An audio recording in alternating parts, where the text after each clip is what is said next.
बाबा जी की साजी निवाजी, गुरु प्यारी साध संगत जी, राधा स्वामी जी। गुरु प्यारी साध संगत जी, आज की जो साखी है वो किसी किताब में से या किसी इंटरनेट से नहीं उठाई गई है। ये साखी मेरा निजी तजर्बा है। 2 दिन पहले मैं ब्यास को गया था। हमारी एक दिन की सेवा थी। तो रात को करीब 1 बजे मैं अपनी ड्यूटी पे आया। ड्यूटी पे जब आया तो मेरे मन में ख्याल आया कि काश बाबा जी यहाँ से निकलें ड्राइव करते हुए तो मैं उनके दर्शन कर लूँ। ऐसे मन में सोचता रहा, पर बाद में ख्याल आया कि बाबा जी तो क्वेश्चन आंसर के सेम बाद दुबई को निकल गए हैं, तो बाबा जी कैसे आएंगे। इसी कश्मकश में थोड़ा भजन सिमरन किया और सुबह हो गई। जब सुबह हुई तो चाय के वक्त एक ट्रैफिक का सेवादार जो कि लुधियाना से आया था वो साथ में खड़ा हो गया। मैंने उसको राधा स्वामी बुलाई। उसने भी बड़े प्यार के साथ राधा स्वामी का जवाब राधा स्वामी जी दिया। तो जो रात की कश्मकश थी मेरे मन के अंदर, मैंने उनसे कह डाली।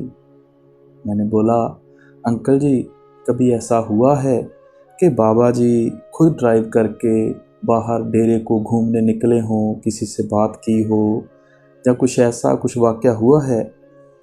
तो पहले तो वो हंस पड़े। हंसने के बाद उन्होंने बोला, ये एक्सपीरियंस मेरे साथ 2 बार हुआ है। तो मेरा उत्सुकता का जो लेवल था वो और बढ़ गया। मैं सोच रहा था कि ऐसा शायद नहीं हुआ होगा, बट जब उन्होंने अपनी बात बतानी शुरू की तो मेरे रोंगटे अभी भी ऐसे ही हैं, खड़े हो रहे हैं। तो आइए हम जानते हैं कि उनका एक्सपीरियंस क्या था। वो भाई साहब लुधियाना से आए थे और महीने की हर 12 तारीख को वो वहाँ पर सेवा पर आते हैं।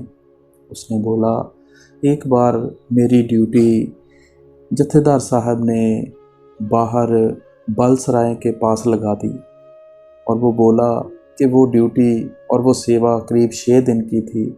6 दिन उन्होंने वो ड्यूटी करनी थी। तो जत्थेदार ने उनसे बोला कि यहाँ पर बाबा जी का प्रोग्राम भी है, बाबा जी के दर्शन भी हैं, पर आप लोग वहाँ पर सेवा करोगे, एक भी दिन अंदर आने की कोशिश आपने नहीं करनी है। आपने अपनी सेवा तन मन से करनी है। उसके मन में ख्याल आया कि दर्शन तो मुझे भी करने थे, पर मुझे ऐसा बोला गया कि सेवा सबसे पहले है। तो उसने जत्थेदार की बात मान ली और वो सेवा पर बलसराय के पास चला गया। 1 दिन, 2 दिन, 3 दिन, 4 दिन उसने लगातार ऐसे सेवा की। 5वें दिन हुआ ऐसे कि बाबा जी अपने एक रिश्तेदार के साथ बलसराय के पास आ पहुँचे। उसने धीरे से जब देखा, उसे लगा कि ये बाबा जी हैं और बाबा जी सेम उसके पास आकर गाड़ी रोककर खड़े हो गए। बाहर निकले तो अपने रिश्तेदार को बताने लगे कि ये ज़मीन हमने डेरे के लिए सारी की सारी ख़रीद ली है और ये जो भट्ठा है यहाँ पर, इसको हम अभी नीचे ले जाएंगे। और करीब 3 से 4 मिनट वार्तालाप अपने रिश्तेदार से करते रहे और वो सेवादार सिर्फ बिना आँख झपके दर्शन करता रहा। और जब बाबा जी ने अपनी बात ख़त्म की तो गाड़ी में बैठकर वहाँ से गाड़ी घुमा ली। बस इतना था, बाबा जी चले गए। उसके बाद उस सेवादार ने जो पास लाइन लगी हुई थी उनको पूछा कि बाबा जी जहाँ पर आए थे आपने दर्शन किए? वो बोले, हमने तो बाबा जी को देखा ही नहीं। तो ये तो था उसका पहला एक्सपीरियंस। अब दूसरा एक्सपीरियंस जो है वो रोंगटे खड़े कर देने वाला है, जिसे मुझे सारी रात सोने नहीं दिया। और भजन सिमरन क्यों ना हम करें, ये बात उन सभी के लिए है, आइए श्रवण करते हैं। फिर उसने बोला, दूसरी बार मेरी ड्यूटी जलंधर अमृतसर रोड पर लगी। वहाँ पर वो अपनी ड्यूटी कर रहा था कि अचानक बाबा जी खुद ड्राइव करते हुए, ड्राइवर साथ में बैठा है, गाड़ी लेकर उसके पास आ गए और सेम प्लेस वहाँ पर आकर गाड़ी जहाँ वो ड्यूटी कर रहा था, सेवा कर रहा था सेवादार, वहाँ पर आकर अपनी गाड़ी खड़ी कर दी और बाबा जी चुपके से बाहर निकले, अपनी गाड़ी का दरवाज़ा खोला और उस पर हाथ रखकर खड़े हो गए और करीब 3 से 4 मिनट देखते रहे उस सेवादार की तरफ। बाद में बाबा जी घूमकर ड्राइवर की साइड पर गए और उसे बोला, आप गाड़ी चलाओ, और वहाँ पर बैठ गए। ड्राइवर ने गाड़ी वहाँ से घुमा ली और सीधे डेरे आ गए। ठीक 15 मिनट बाद उस सेवादार के पास उसका दूसरा साथी आया जो दूर से देख रहा था। उसने बोला कि बाबा जी आए थे, आपसे कुछ कहा उन्होंने? और वो बोला, नहीं, बाबा जी आए ज़रूर थे, पर जहाँ पर खड़े रहे मेरे से बात नहीं हुई। इतनी बात कहने की देर थी कि उसका गला रुक गया। उसने साथ खड़े साथी को बोला कि मेरा जो गला है वो रुक गया है, मुझसे बोला नहीं जा रहा। तो उसके साथी ने तुरंत जत्थेदार को इन्फॉर्म किया कि इसके गले में प्रॉब्लम है, ये बोल नहीं पा रहा। जत्थेदार आया, उसने देखा तो उसने इशारा किया कि हाँ, मेरे से बोला नहीं जा रहा। तो उसको ट्रेन में बिठाकर घर भेज दिया गया। घर गया तो घर वालों ने पूछा क्या हुआ है, तो उससे बोला ही नहीं जा रहा था और करीब वो उसके बताने के मुताबिक करीब 10 दिन वो बोल नहीं पाया। फिर करीब 11वें या 12वें दिन उसकी ज़ुबान धीरे धीरे काम करने लगी और वो बोलने लगा। उसके पीछे राज क्या था ये वो खुद जानना भी नहीं चाहता, पर उसने एक बात जो बताई वो यह थी, उसने बोला इस बात को करीब 25 साल हो गए हैं और मैं उस दिन के बाद कभी बुखार से भी पीड़ित नहीं हुआ, कि मुझे कभी बुखार भी नहीं आया।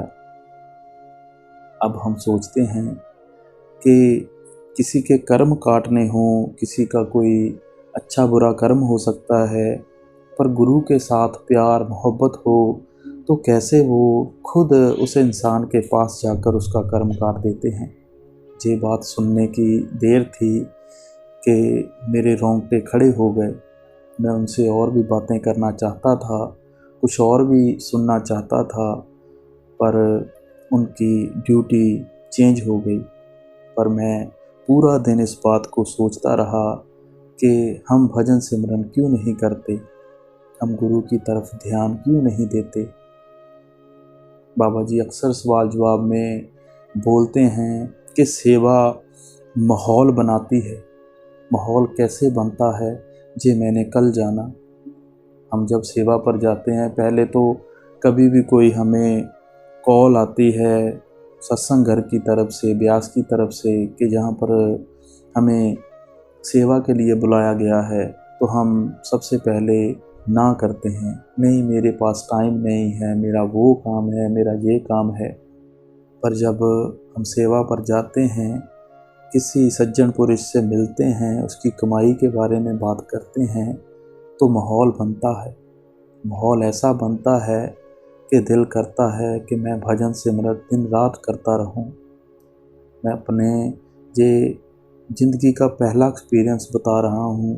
कल मैं जब घर आया तो मेरा दिल नहीं लग रहा था, मेरा फिर दिल कर रहा था कि मैं वापस डेरे चला जाऊं, सेवा करूं, मुझे इस संसार में भी रहना ही नहीं है, ऐसा मन कर रहा है मेरा। कभी भी ऐसा नहीं हुआ, सिर्फ माहौल ने काम किया। गुरु प्यारी साध संगत जी, हमें अगर गुरु के साथ जुड़ना है, बिरहा लेनी है, तो सबसे पहले सेवा में जाएं, माहौल बनाएं, अपने घर का माहौल सही करें, भजन सिमरन में ज़रूर बैठें। बाबा जी ने कल सवाल जवाब में भी बोला था कि आप 1 घंटा भजन ज़रूर करें। धीरे धीरे अपनी कैपेसिटी को बढ़ाएं, 5 मिनट, 10 मिनट। धीरे धीरे आप कब परमात्मा को पा लेंगे, आपको खुद पता नहीं चलेगा।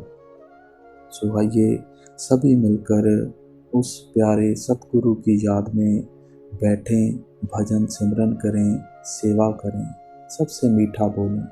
राधा स्वामी जी।